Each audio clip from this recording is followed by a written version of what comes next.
ും ഞാൻ ഈ മദാറിൽ വന്ന് എൻ്റെ ഒന്നാമത്തെ അലിഫെസ്റ്റാണിത്. ഈ അലിഫെസ്റ്റിൻ്റെ വർണ്ണാഭമായ വേദിയിൽ നിങ്ങളുടെ മുന്നിൽ ഞാനൊരു കൊച്ചു കഥ പറയാം. ശ്രദ്ധിച്ചു കേൾക്കണേ. സന്ധ്യാർക്കൻ പടിഞ്ഞാറൻ ചക്രവാളത്തിലേക്ക് മുഖം പൊത്തുന്നതേ ഉള്ളൂ.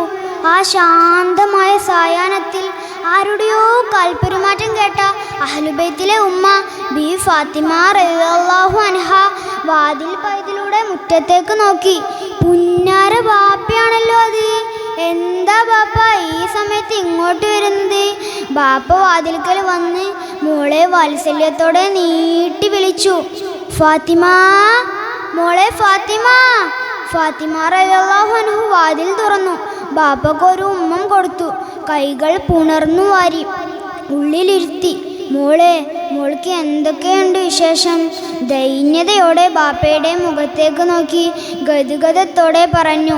ബാപ്പ, ഞാൻ വല്ലതും കഴിച്ചിട്ട് 2 ദിവസമായി. വിശന്നിട്ട് വയ്യ. ഇവിടെ ഒന്നുമില്ല ബാപ്പ. ആർദ്രതയോടെ പുന്നാര ഫാത്തിമയെ തിരുനബി വിളിച്ചു. തൻ്റെ കമീസ് ഉയർത്തി വേറ്റകത്ത് കെട്ടിയ കല്ലുകളെ കണ്ട് പുന്നാര ഫാത്തിമയുടെ നയനങ്ങളിൽ നിന്ന് ഉതിർന്ന ബാഷ്പകണങ്ങൾ കവിൽ തടത്തി നനച്ചു. അതല്ല, അതിലേറെ സങ്കടം. തൊട്ടപ്പുറത്ത് 2 റോസാ പുഷ്പങ്ങൾ പോലെ പിഞ്ചു മക്കൾ ഹസനും ഹുസൈനും വിശപ്പ് സഹിക്കാനാകാതെ ഉമ്മയെ വിളിച്ചു കരയുകയാണ്. ഉമ്മീ, ഉമ്മീ. കരളലിക്കുന്ന ഈ രംഗം തിരുനബിക്ക് താങ്ങാനായില്ല. തിരുനബി എന്ത് ചെയ്തെന്നോ? വീട്ടിൽ നിന്ന് ഒന്നും മുരിയാടാതെ തെരുവിലേക്കിറങ്ങി. നടന്ന് അങ്ങ് ദൂരെ നടന്ന് മദീനയുടെ അതിർത്തി എത്തിക്കാണും. അതാ ഒരു അറാബി തൻ്റെ ഈത്തപ്പഴത്തോട്ടം നനക്കുന്നു. തിരുനബി അങ്ങോട്ട് പോയി.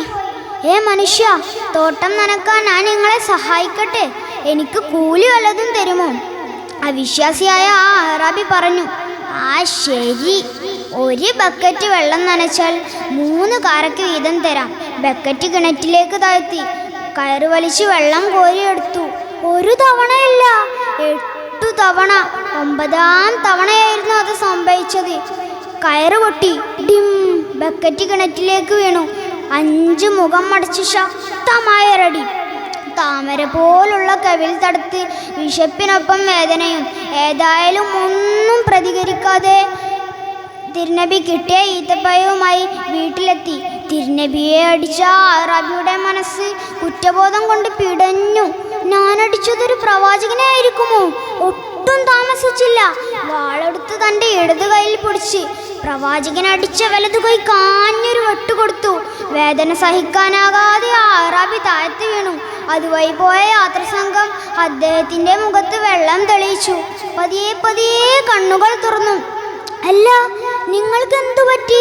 ഞാനൊരു പരിശുദ്ധനായ മനുഷ്യൻ്റെ മുഖത്തടിച്ചതും വേദന കൊണ്ട് കൈ ഛേദിച്ചതും എല്ലാം വിവരിച്ചു കൊടുത്തു. ഞാൻ അടിച്ചത് ഒരു പ്രവാചകനെ ആയിരിക്കുമോ? എനിക്ക് ആ മനുഷ്യൻ്റെ വീട്ടിലേക്കുള്ള വഴി കാണിച്ചു തരുമോ? യാത്രസംഘം അദ്ദേഹത്തെ കൂട്ടി തിരുനബിയുടെ വീട്ടിലെത്തി. കൂലിയായി കിട്ടിയ ഈത്തപ്പഴം ഹസനെയും ഹുസനെയും മടിയിലിരുത്തി കൊടുക്കുകയായിരുന്നു തിരുനബി. എന്താ വന്നത്? തിരുനബി ചോദിച്ചു. താനൊരു പ്രവാചകനായിരുന്നു. തൻ്റെ മുഖത്തടിച്ച വേദനയിൽ ഞാൻ എൻ്റെ കൈകൾ അറുത്തു മാറ്റിയതാ. താനൊരു പ്രവാചകനാണെങ്കിൽ എൻ്റെ കൈകൾ ശരിപ്പെടുത്തി തരണം. കരുണസാദരമായ നമ്മുടെ തിരുനബി തൻ്റെ ഉണ്ണീര് പുരട്ടി കൈകൾ ശരിപ്പെടുത്തി കൊടുത്തു. ഷഹാദത്ത് കലിമ ചൊല്ലിയ ആ അറാബി ഇസ്ലാം സ്വീകരിച്ചു. വരൂ, നമുക്ക് ഈ ഈത്തപ്പഴ മേനകുഴിയിൽ രാപ്പാർക്കാം, കഥകൾ കേൾക്കാം. ശുഭം വാക്കുകൾക്ക് വിടാം. അസ്സലാമു അലൈക്കും.